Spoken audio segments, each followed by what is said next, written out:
दोस्तों, कफ दोषों को दूर करने के लिए हम आपको आगे के अभ्यास बताएंगे। कफ जोड़ों को चिकना रखने, त्वचा को मॉइस्चराइज करने का काम करता है और इम्यूनिटी पावर को भी बढ़ाता है।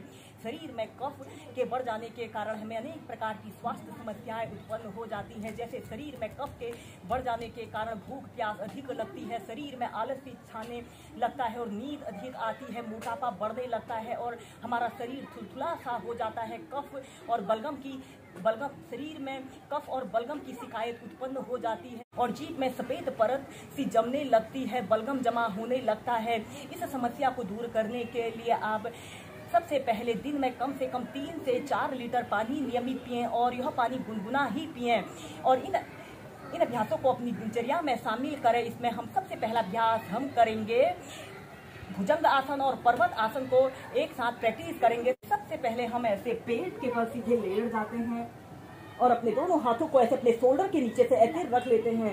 ऐसे अपने दोनों पैरों के बीच में थोड़ा सा स्पेस रख लें। श्वास अंदर भरते हुए ऐसे अपने शरीर को पीछे की तरफ स्ट्रेच करें। 5 सेकंड ऐसे ही रुकें और फिर सांस छोड़ते हुए ऐसे अपनी छोड़ी को जमीन पर स्पर्श कराते हैं और फिर इसके बाद आपने अपने दोनों पंजों को जमीन पर ऐसे रख लेते हैं। श्वास अंदर भरते हुए ऐसे अपने शरीर को पीछे की तरफ स्ट्रेच करें और अपने शरीर को जमीन से थोड़ा सा ऊपर को उठा लेते हैं। 5 से 10 सेकंड तक रुकें और श्वास छोड़ते हुए ऐसे पर्वत आसन की पोजीशन पर आइए। श्वास अंदर भरते हुए भुजंग आसन और श्वास छोड़ते हुए पर्वत आसन। ऐसे ही इसे आप कम से कम 15 से 20 बार श्वास प्रश्वास के साथ करें।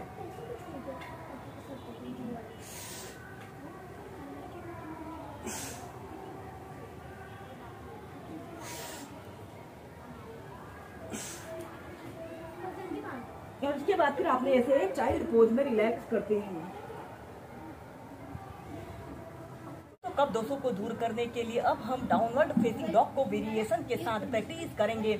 ऐसे ही वज्रासना की पोजीशन पर आपने बैठ जाते हैं और अपने दोनों हाथों को जमीन पर ऐसे रखते हुए ऐसे टेबल टॉप की स्थिति पर आते हैं और श्वास छोड़ते हुए ऐसे ही डाउनवर्ड फेसिंग डॉग की पोजीशन पर आना है। और सबसे पहले आप ऐसे ही कम से कम 30 सेकंड तक ऐसे ही होल्ड करके रखें।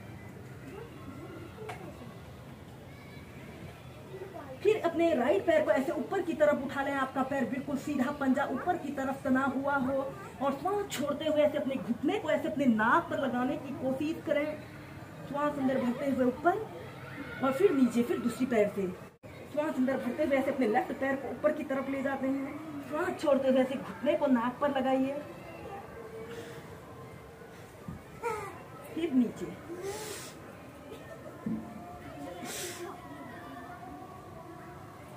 ऐसे ही दोनों पैरों से इसे कम से कम 8 से 10 बार श्वास प्रश्वास के साथ कीजिए। श्वास अंदर भरते हुए ऊपर,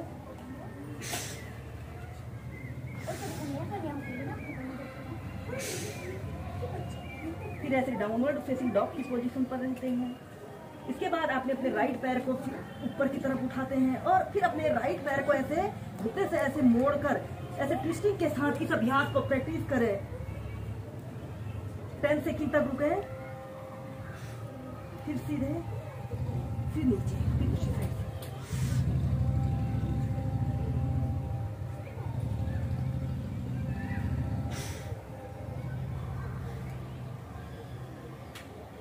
फिर इसके बाद आपने ऐसे चाइल्ड पोज में रिलैक्स करते हैं।